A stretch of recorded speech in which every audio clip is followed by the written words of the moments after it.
Hello everyone, welcome back to my channel, The Grow Zone. Today's topic is homophones versus homonyms. Homophones. Definition: homophones are words that have the same pronunciation, which means it sounds the same but have different meanings and are often spelled differently.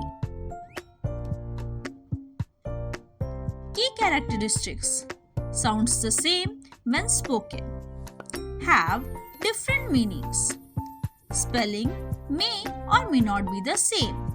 Examples: peace, which means calmness, versus peace, which means apart.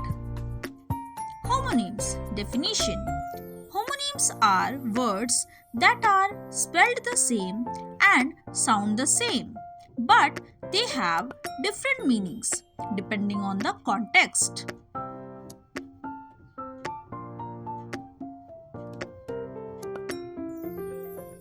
Key characteristics: same spelling, same pronunciation, different meaning. Examples: bat, which means an animal that flies, and it also means a wooden stick used in cricket. Thank you for watching. Please like and subscribe for more such videos.